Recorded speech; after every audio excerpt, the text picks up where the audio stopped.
इधर भगवान कन्हैया ने जाकर के अज द्रौपदी की साड़ी को बढ़ाया है।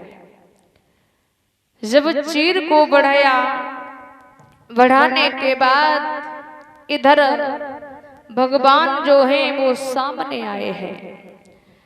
जब सामने आए हैं तो भगवान ने एक बात कही है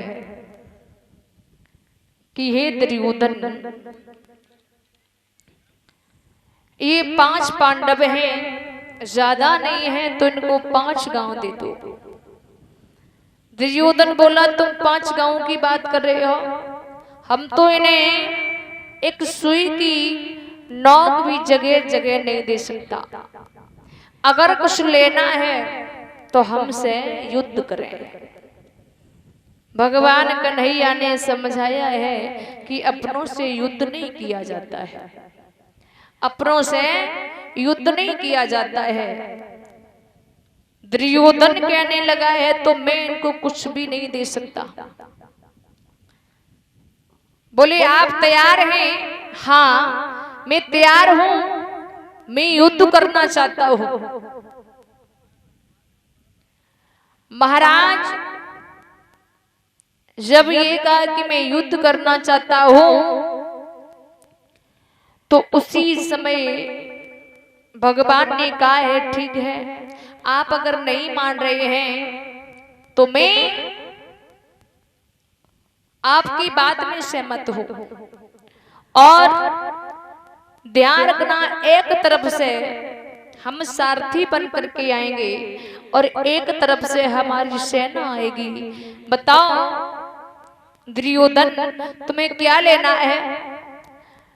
बोले कन्हैया तेरा तो कोई भरोसा नहीं है, तू कब हमें छोड़ के चला जाए, और जो तेरी सेना है ना तू इसको हमें दे दे। बोले ठीक है।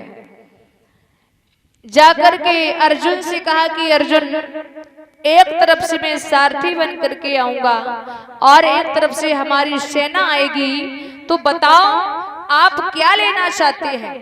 और एक बात, मैं कोई अस्त्र शस्त्र नहीं उठाऊंगा, चाहे कितना भी युद्ध हो जाए लेकिन मैं कुछ उठाऊंगा नहीं।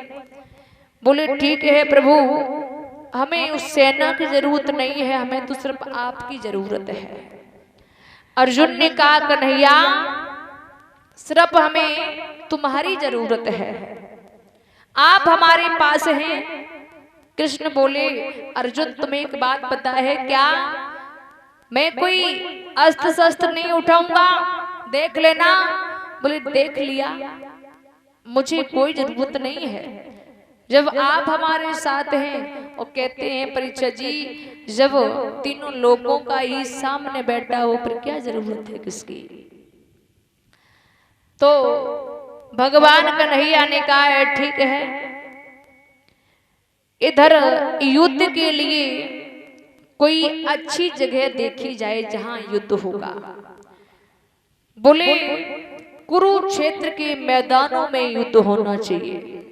भगवान कन्हैया ने वो जगह इसलिए चुनी थी कि वहां कोई मोह ममता उस जगह नहीं था, क्योंकि वो जानते थे कि न जाने कितने मारे जाएंगे, न जाने कितने माताओं के सिंदूर पुछ जाएंगे, न जाने कितने माताओं की गोदियां खाली हो जाएंगी। इसलिए वो जगह चुनी है कि वहां कोई मोह ममता नहीं है। अगर मोह ममता होती है परीक्षित जी वहां युद्ध हो नहीं पाता। और अपनों में अक्सर यही होता है, जहां अपने खड़े हैं युद्ध के लिए वहां हमारा दिल गवारा नहीं देता है। भगवान कन्हैया ने कहा है कि युद्ध क्षेत्र के मैदानों में युद्ध होगा, तैयारियां होने लगी।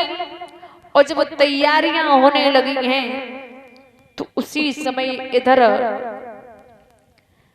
जाकर के जब कुरुक्षेत्र के मैदानों में पहुंचे हैं, युद्ध चलने लगा है। कौरवों की तरफ से बड़ी भारी सेना है और पांडवों की तरफ से केवल 5 पांडव है। जाकर के पहुंचे। जब युद्ध चलने लगा है, युद्ध चलते चलते जब 11वां दिन आया, द्रोणाचार्य ने अर्जुन को फंसाने के लिए चक्रव्यूह को रचना की है। जब चक्रव्यूह की रचना की है तो महाराज उस समय भगवान कृष्ण अर्जुन को युद्ध क्षेत्र से बाहर लेकर के निकल जाते हैं। इधर उस चक्रव्यूह को तोड़ने को अभिमन्यु चला है। अभिमन्यु चक्रव्यूह के 6 दरवाजे तोड़ना जानता था, 7वां नहीं जानता था। उसी समय जब गर्भवती मैया के अंदर अभिमन्यु जो थे, उस समय अर्जुन ने मैया को सारी की सारी बात बता दी थी। आज चक्रव्यूह की लड़ाई में अभिमन्यु जो हैं वो मारे जाते हैं। महाराज पांडवों की तरफ से केवल और केवल अभिमन्यु मारे गए हैं और कौरवों की तरफ से सारी की सारी सेना मारी जाने लगी है। इधर युद्ध जब चलता रहा 13वां दिन आया। और जब 13वां दिन आया है तो महाराज पितामह ने विचार किया है कि आज मैं अगर नहीं मारा जाता तो मैं ऐसे वीर योद्धा को मार के आऊंगा। वहां से चले हैं, जैसे देखा तो महाराज अर्जुन खड़े हैं। उसी समय पितामह अर्जुन के ऊपर वार करने लगे हैं। जैसे जब अर्जुन के ऊपर वार करने लगे हैं, कृष्ण ने समझ लिया है कि पितामह अर्जुन को नहीं छोड़ेगा। तो आज क्या किया है, पितामह को श्राप लगा हुआ था। शिखंडी जो था, शिखंडी को बुलवाया और जैसे शिखंडी को जब देखा है तो पितामह ने धनुष और बाण दोनों नीचे छोड़ दिए। और जैसे नीचे छोड़े हैं उसी समय कहा है, कृष्ण जवाब दिया है अर्जुन से कि अर्जुन आप बाण चलाओ, ये सही मौका है।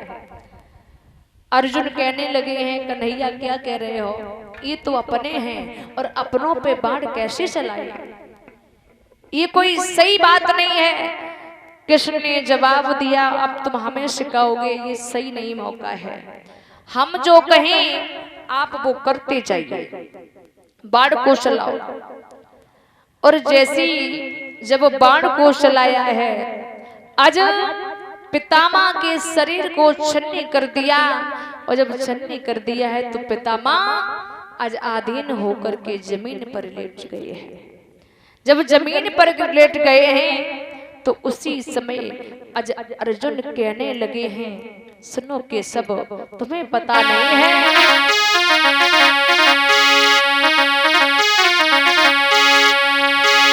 कि मैं किससे पार करूं, वो सब रिश्ते वाले हैं, कछु मामा लगते हैं, कछु पिता हमारे, कछु मामा लगते हैं, कछु पिता हमारे।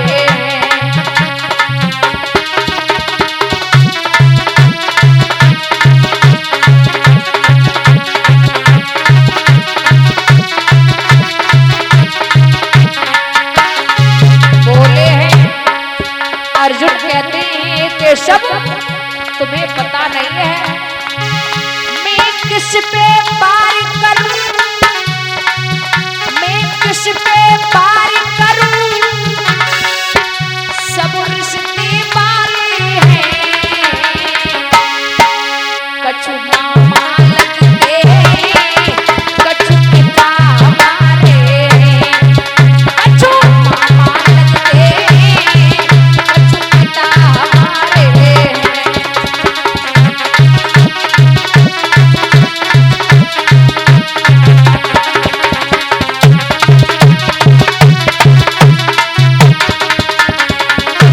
और सुनो हे कन्हैया, वो बाबा भी समझी, वो सपने मामाए हैं, वो तिथि बहनोई, वो आशीष मामाए हैं।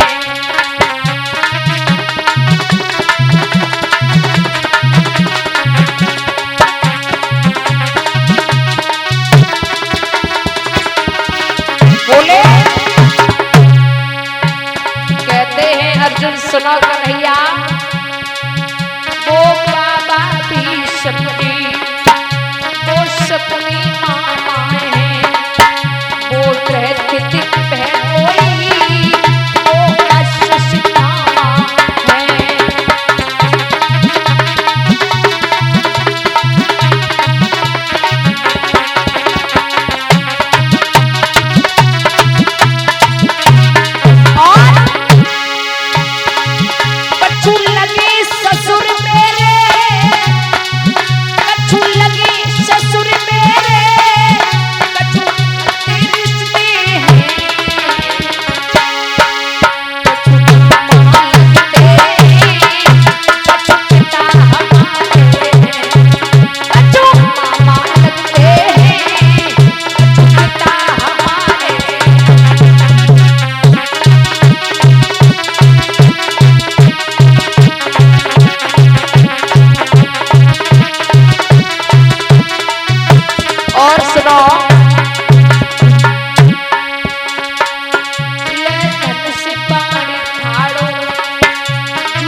भैया यहाँ कट्टी कट्टी फूले गिरे कर रोवेगी मैया, कट्टी कट्टी फूले गिरे कर रोवेगी मैया।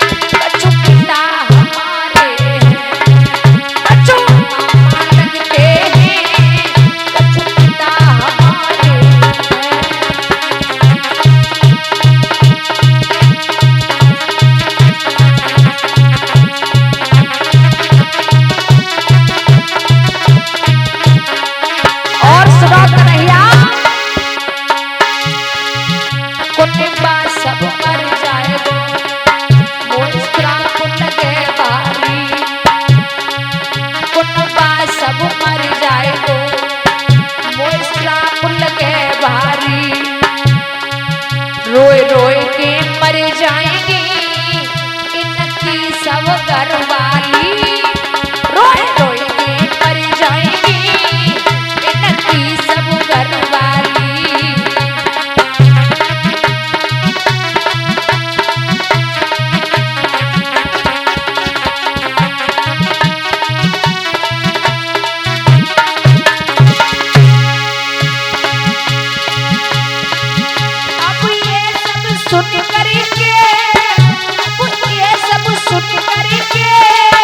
और शस्त्र निकाले कछु मामा लगते कछु पिता हमारे, कछु मामा लगते कछु पिता हमारे।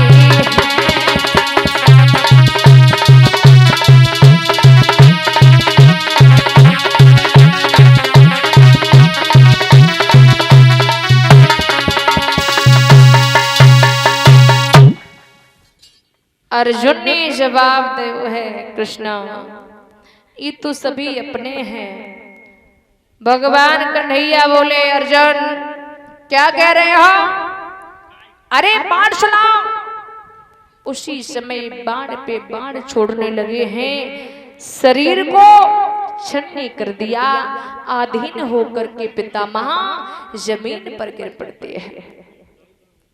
और जब जमीन पर गिरे हैं परीक्षित जी तो उसी समय अज पितामह ने जवाब दिया है कि कोई युद्ध क्षेत्र में हो तो हमें जल पिला दिया करके। दुर्योधन वहां से भागा और जल लेकर के आया। जैसे जल दिया पितामह बोले हैं दुर्योधन तुझे ये भी पता नहीं है कि युद्ध क्षेत्र का जल क्या होता। अगर कोई हो तो हमारे सर से तकिया लगाते। दुर्योधन फिर भागा और जाकर के तकिया लेकर के आया। पितामह बोले, दुर्योधन तुझे ये भी मालूम नहीं है कि युद्ध क्षेत्र का तकिया क्या होता। हमारे अर्जुन को बुलाओ।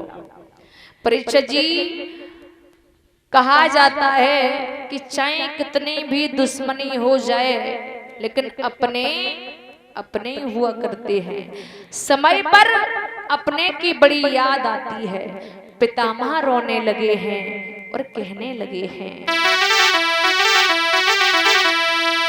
अरे एक दिना की बात के भीषम सरसैया तेरे सोए।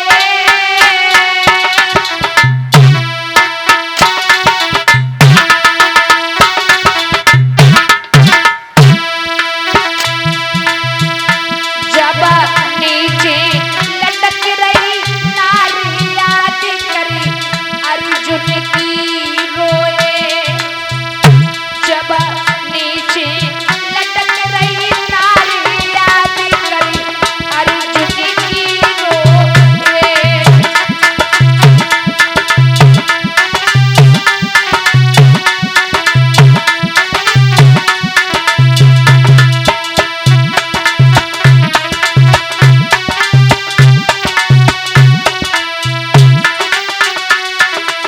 बोले हैं पितामह, अरे याद करी अर्जुन की रोए।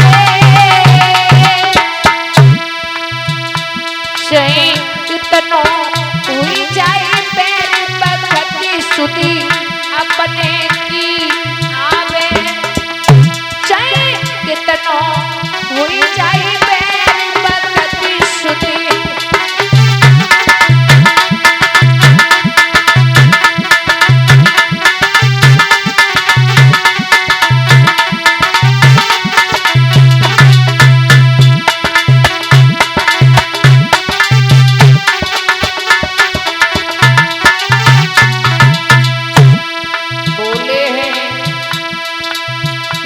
कहते हैं चाहे कितना भी बैर हो जाए लेकिन समय पर अपने की बड़ी याद आती है।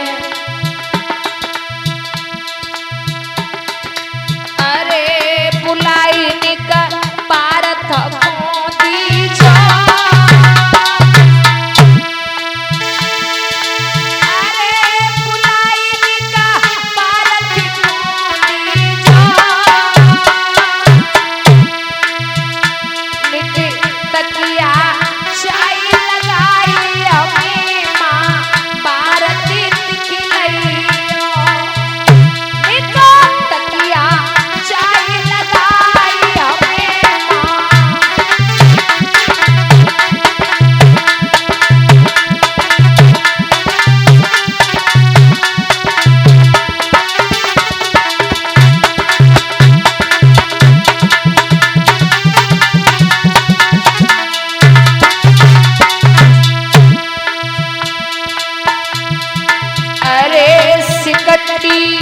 अब चौसर मावे।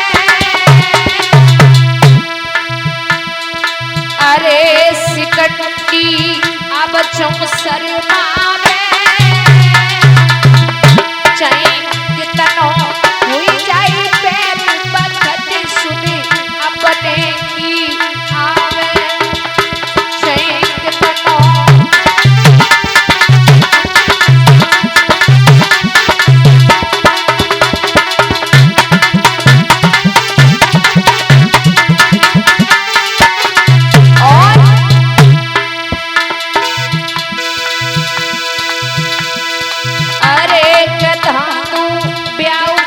चल